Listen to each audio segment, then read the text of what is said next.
Welcome back to another video. It's the one I promised you a while back. We're going to go to the Geographical Center of North America, Rugby, North Dakota. That's where we're starting out at.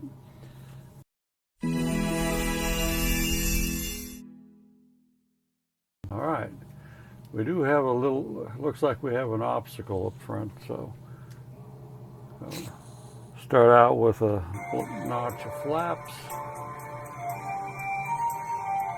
brakes, and release.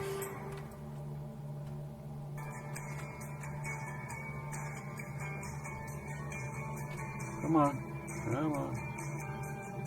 There we go. Got these highline wires here.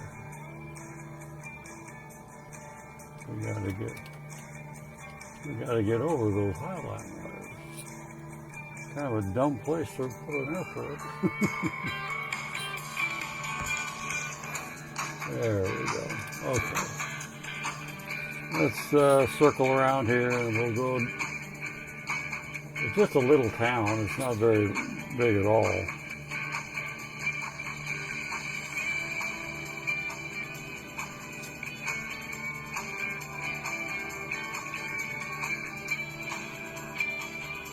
There we go. All right. I'm going to keep my flaps down so we can fly slow.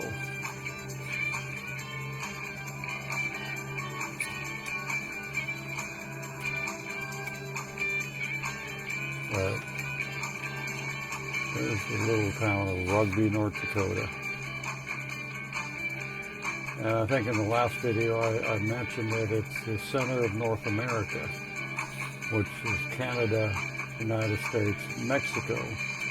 Well, then they brought in Central America as well, so the actual center is has moved over about 100 miles. I don't remember if it was east or west, but for years and years and years, this was what they considered the center. I guess it still has the reputation of being the center. So after they brought in Panama with all the islands and everything, it moved it over a ways. But there it is.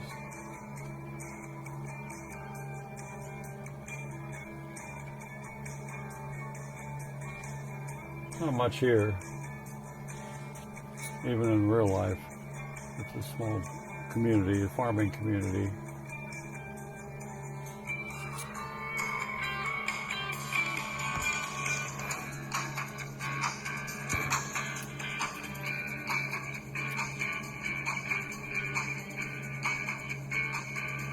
Pretty flat.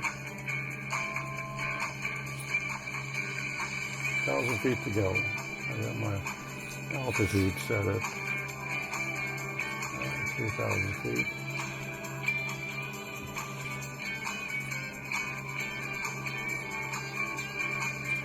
So this is Rugby. Oh yeah, I was going to tell you, there was a story about when I was a brand new pilot. Everything happened when I was a brand new pilot. I flew. I was a member of an organization, which I'll put a description down in or a link down in the description if you guys ever are interested in something like that. But it was an organization that one of the things we did was emergency services, and we would fly search and rescue. And it was a very cold winter night. I would say it was in January, I believe. I think it was after Christmas, so I'm thinking it was after the first of the year even, but it was up in North Dakota and it was freezing cold. And we got a call from search and rescue headquarters. There's satellites, back then there were satellites that they orbit, and they probably still do. And after they get 3 hits on this ELT that's going off, they triangulate it and they give you an area that you need to go fly and look for it. So think it was around 11 o'clock at night, I get a call because I put my name down as an aircrew member. I was one of the back seaters, the scanner. We had the pilot, observer, and the scanner. And so we all met up at the airport in Fargo, North Dakota. And our mission was to go down across the border into South Dakota. There was an ELT going off, and we were the closest squadron to that ELT. So we loaded up and off we went. We get down there, and as we're located at the ELT, there's radios and stuff in the aircraft that will detect it. And we started circling this little lake in South Dakota, and this ELT is going off. So we called of course we had coordinated this already, but the sheriff's department. So we called them and said, we've located, and these are our coordinates, and the sheriff's department drove out there, and it started to snow. Okay. Well, we maintained our position, and we were flying around there, and the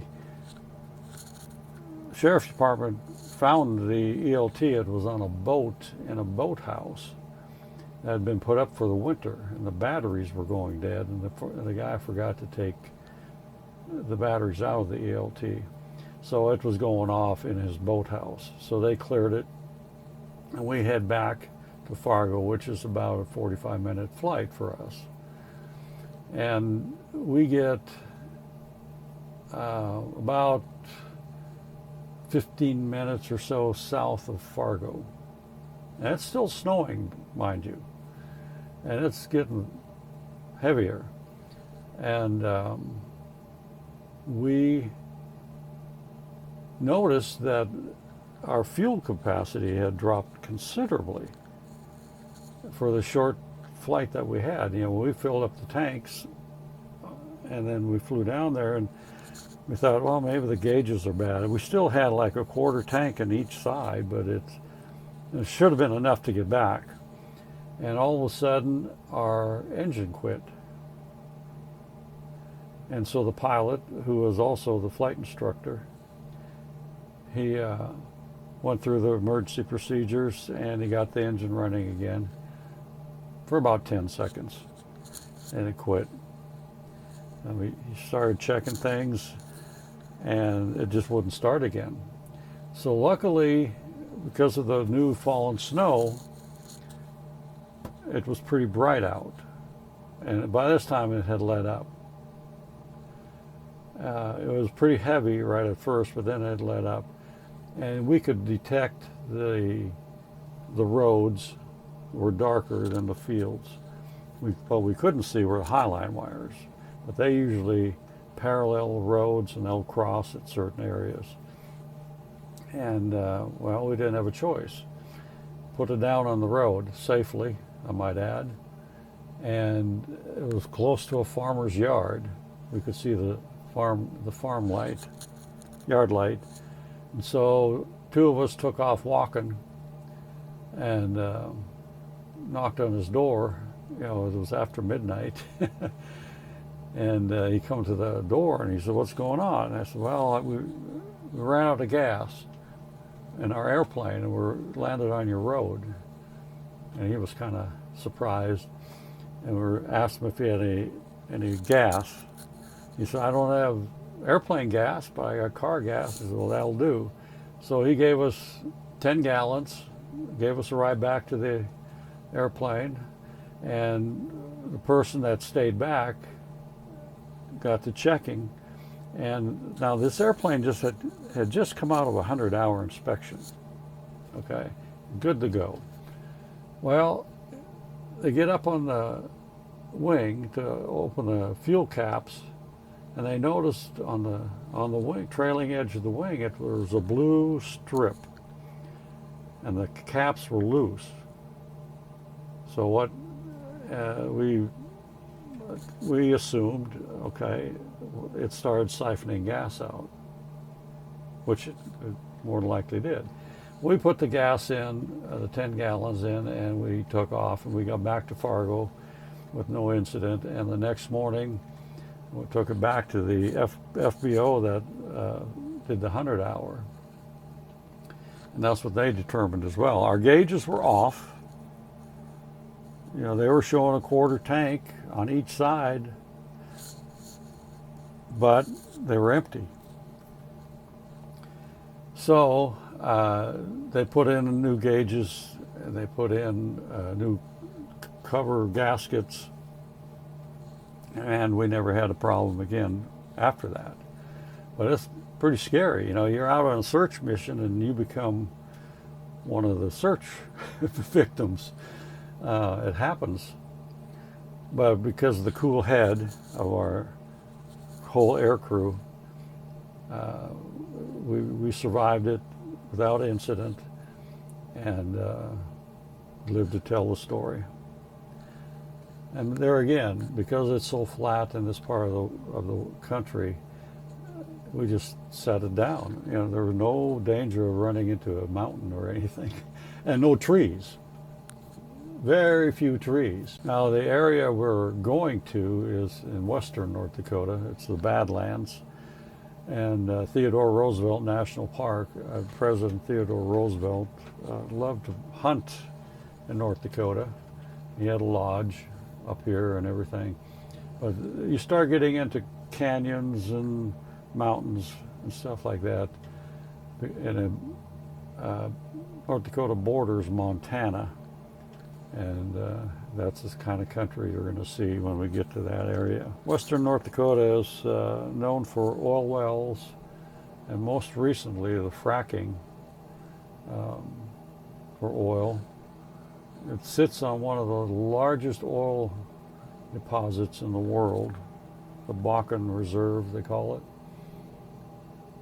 And they claim that if it would take probably hundreds of years to drain it dry. Yeah, one of the reasons I got out of flying in the real world was medical reasons. I became a diabetic in 2005, and I managed to get, they denied me my medical the first time, and then they issued me a special issuance medical, which I flew with that for a number of years, but you have to renew it every year.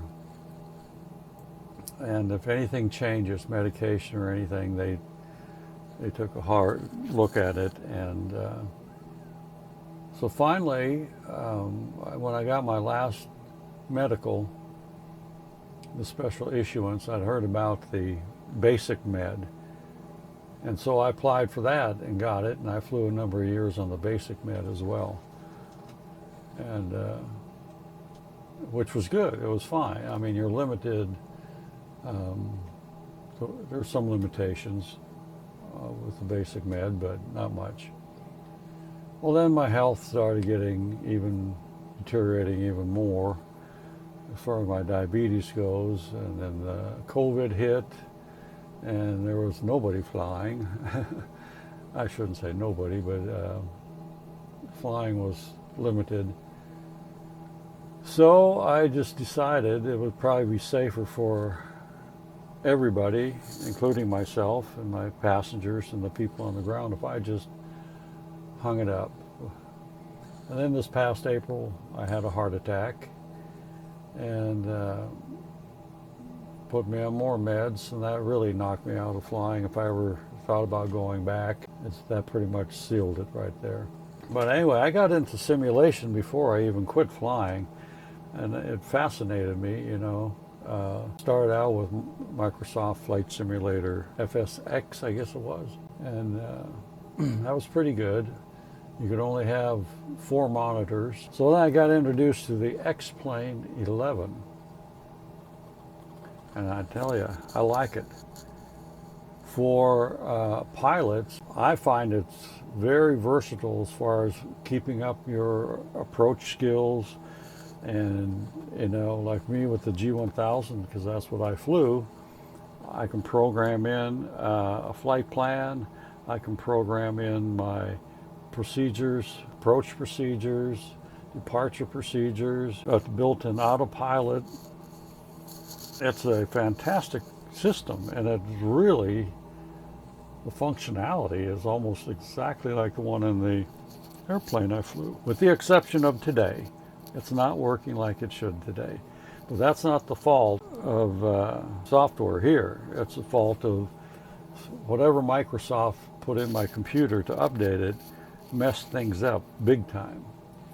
And it really irritates me. And I've been working on it for a long time, getting those bugs out, talking to people, and finally last night I thought I had it licked. But apparently I don't. So anyway, getting back to the medical. So if anybody is out there that has quit flying for real because of they've lost their medical, there are options for you if you want to look into that.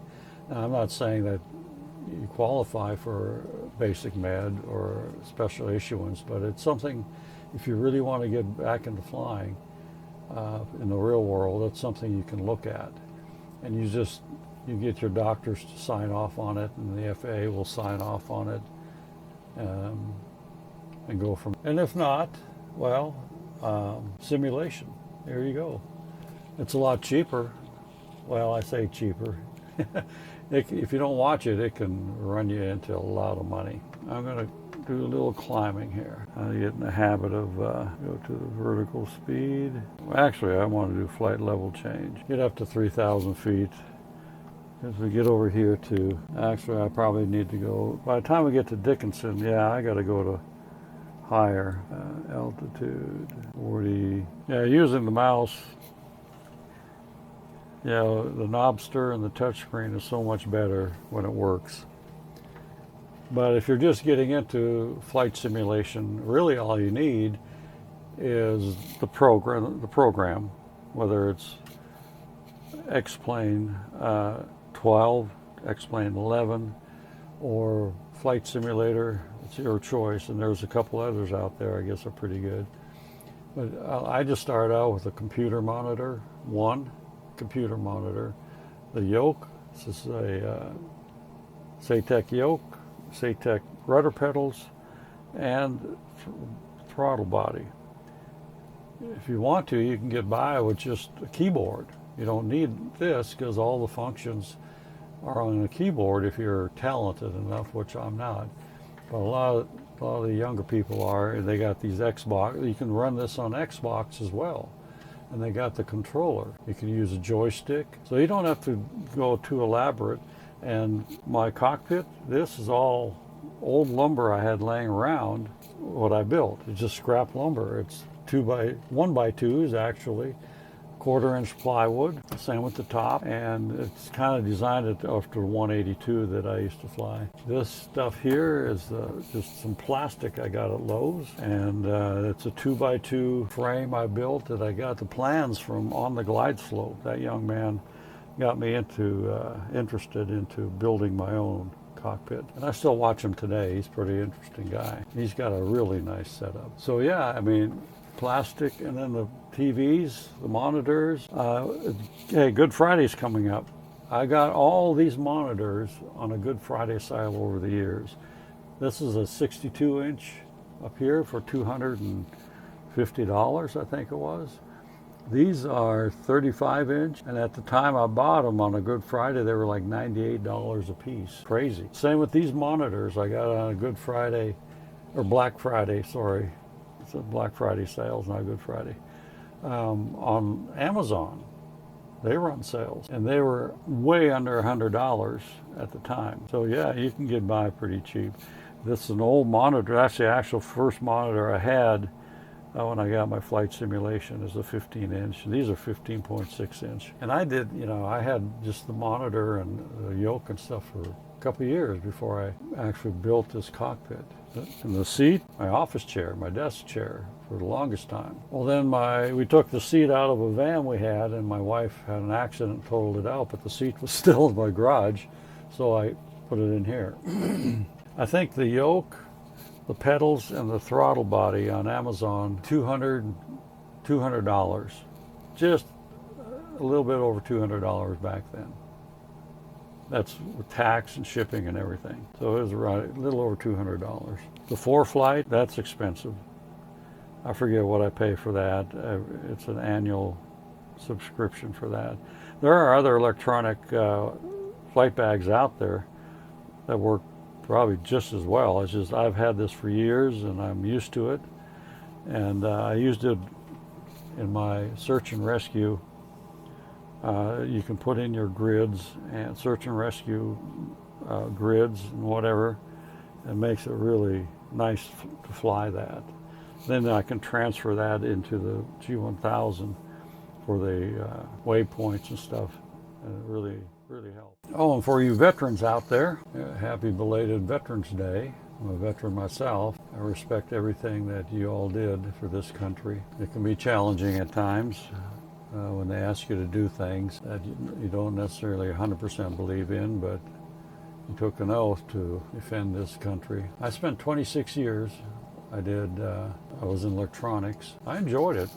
Got to see a lot of places. Europe, all over the United States, Hawaii, of course, part of the United States. But yeah, I liked Italy. It was a good place to be stationed, I thought. I enjoyed it. I was in the Air Force. We should be approaching Lake Sakakawea. I'm going to take you up to that lake. We're going to fly up that lake pretty quick here. In Garrison, which is coming up right here. Break loose from the flight plan and go up the lake a ways. It's quite a large lake. It goes for, I don't know, 150 miles maybe. I don't remember the exact figures on it, but it's a man-made lake. There's the Garrison Dam divides the Ottoman Lake and Lake Sakakawea. Lake Sakakawea is named after the Indian woman that accompanied Lewis and Clark on their expeditions. Yeah, this is approaching Lake Sakakawea. We'll fly up the lake a little bit, and then there's a big recreational lake and fishing. One of the missions that we flew in this organization I was in was shore patrol, and there's many units throughout the state. There's many units throughout the United States of this organization, and we would fly, we'd take turns in each squadron, fly over here and fly the shore patrol. We'd fly from one end a certain distance, and then the other crew would come and take from that, because it's so big that each time you go up and back, it's a couple hours, and then to fly back to your base, it gets, for a long day. But yeah, we look for stranded boaters, anybody in distress. Well, I'll be darned, look, there's a moon up there. Growing up in North Dakota, we saw a lot of the Aurora Borealis light shows that's been in the news the last few days all over the country. Northern Lights. And I remember as a kid, we'd be out ice skating at night, and we'd just lay there on the ice and watch the lights just dance over the sky. It was actually pretty beautiful. And sometimes they'd get so strong they'd interfere with our TV and radio broadcasts. They'd get static. Back then all we had were antennas for televisions. We had 3 channels. ABC, CBS, NBC, that was it. And in order to pick those 3 up, we'd had to turn the antenna around to get real clear pictures. And you could get it without doing that, but they weren't as clear. And that was all black and white. I forget what year it was we got a color TV, but we were excited about that. Technology has come a long way in such a short time. I never would have dreamt as a kid I could be sitting in my storage shed, homemade cockpit flying. Anyway, this is Lake Sakakawea. It goes all the way up to Williston. So from here we're going to go down to Dickinson. They do some strip mining in this part of the state as well. There's a lot of oil, like I said earlier, over in the northwestern part of this state. We got 54 nautical miles to go. Our ground speed's 110 knots. Not real fast. No wind today, so we shouldn't. Another thing about these touchscreen monitors, you can put anything you want in there. You can put in steam gauges, put in gear, if you're flying an aircraft that has a landing gear. pop it up. You don't have to actually have a switch.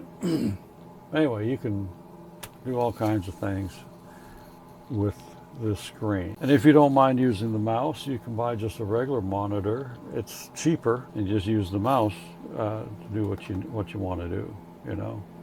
But because for some reason this isn't communicating to the flight simulator, even though I have an air conditioner behind me with the computers running and all these monitors, it does, even though they're LED monitors, it gets hot in here. So if I have a fan, I just haven't got it wired up and get my vents put in yet, because my intentions are to expand this, put another monitor in, another seat, and I want to build a cockpit similar to a Cessna Citation Longitude. I like that airplane. I'm fascinated with it. That's going to be one of my goals once I get everything moved over to my new hangar, I call it Hangar 53. Anyway, once I get all that moved over, and I'm going to dismantle, because this will be already dismantled to move it, then I'm just going to rebuild it, expand it. And if you have a 3D printer, it's amazing the stuff online that you can download for free, like on Thingiverse. You can go to Tinkercad and design your own stuff. But it's amazing what you can get online and just download it, the STL files, and print. And you'll have, I printed these little mounts to mount my pads in, and my monitors in. It's a number of things, yeah. Okay, when we get to Dickinson, I'm going to head on over to the south entrance of Theodore Roosevelt National Park, the South Unit they call it. That's about 40 some miles from the North Unit, but that's a huge park. We'll just fly on over and look around a little bit and come back to Dickinson. Should be in Dickinson in about 16 minutes, it says, 34 nautical miles. When you've been flying the Vision jet, it goes very fast. And this 172 pretty slow in comparison. But if you want to do some sightseeing, this is the plane to be in. You can fly low and slow. When we did the search and rescue, I think our pattern speed was 90, 85, 90 knots, lumbering back and forth, because you want to make sure you look over everything to make you haven't missed a crashed airplane or something, or a missing person has a signal, it's trying to signal you, you know. Off on our right, in the distance there, you can see a mountain range. Well, it's not, it's probably hills, not really a big mountains, but we're approaching the Badlands of North Dakota over there, and you can see some way off in the distance. That's where the rough terrain starts. Dickinson to Montana state line is about 57 miles, nautical miles, according to ForeFlight. It's not far. Theodore Roosevelt National Park. Destination ASOS is 118.375. The high terrain is becoming more prominent up here as we get closer to the park. We're getting close, folks. You can see where the plains abruptly end, and it gets the Badlands, they call it, canyons. From this part of North Dakota east, it's flat, it's boring. Now we're getting into the Badlands is getting more exciting to me, more things to see. We're entering the Theodore Roosevelt National Park. This is the South Unit, and there's about 50 miles to the north is the North Unit. So it's a big park, covers a lot of areas.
The highway there is I-94. It goes all the way across the United States, east to west.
Okay, we should be approaching the little town of Medora, and it's right in here. It's very small, but it's known for the theater that they have built into the side of the hills. It's worth a trip to go see it if you're ever out in this part of the world. This is Theodore Roosevelt National Park, South Unit. I mean, it's, for flatlanders, it's pretty incredible. You know, when you actually drive through it, it's more impressive. When flying over it is impressive. And as the further west you go, then you get into the Rocky Mountains. Okay, we need to be at 4,400 feet when we get to Legacy. So I got to come down. Destination ASOS is 118.375. Theodore Roosevelt weather. Wind calm. Visibility more than 10. Sky clear. Temperature 13. Dew point -21. Altimeter 2992.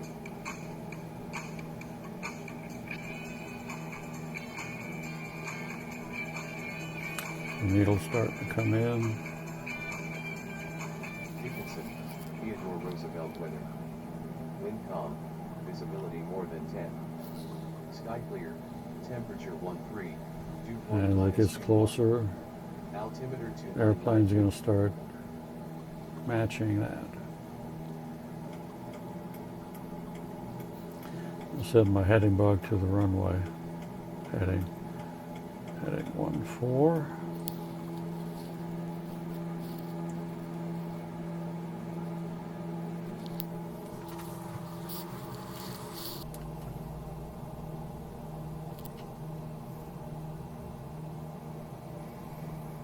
There's the airport. I see it. Clyde Slope is starting to come in.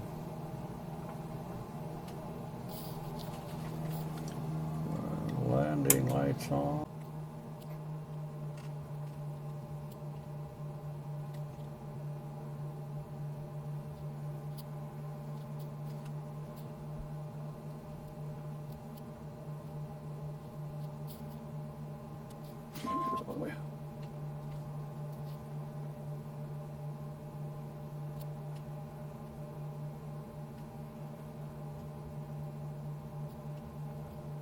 Mixture full.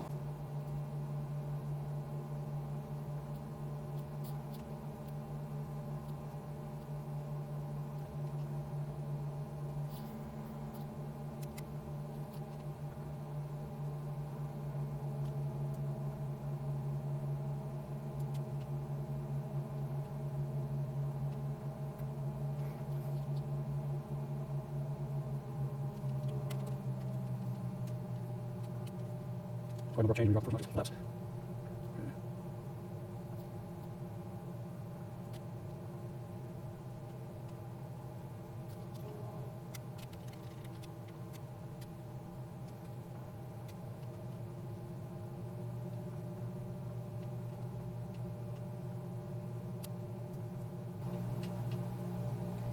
maybe this runway is closed.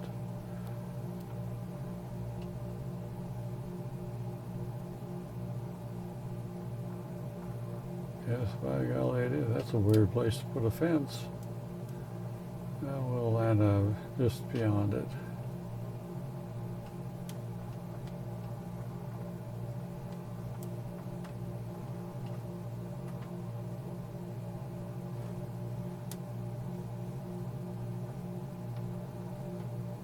Okay. Now, let's go. Ride it out. Ride it out. Ride it out. There we go.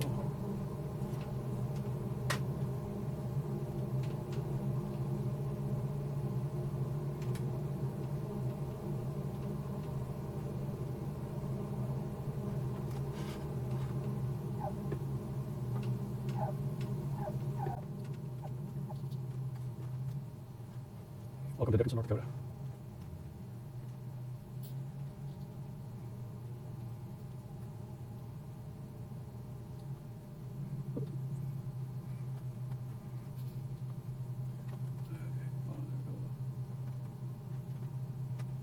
All right, very good. We made it. In spite of all the challenges with the flight simulator, the computer, we did make it, and it was fun. Let me know what kind of video content you'd like to see. Just leave me a comment, and it's because these videos are for you, people that watch me, and I like to fly no matter what. So yeah, leave a comment and see what you like to. So I know what you like to see, whether it's a DIY project or if it's a flight from one point to another. I'm not subscribed to Pilot Edge or anything like that. I probably will do that in the future, but I'm trying to keep my costs down as much as possible right now. I'm retired, so I'm on a fixed budget. But anyway, I appreciate you joining me today, and hopefully see you again in the next Forever Young Aviation video. Bye.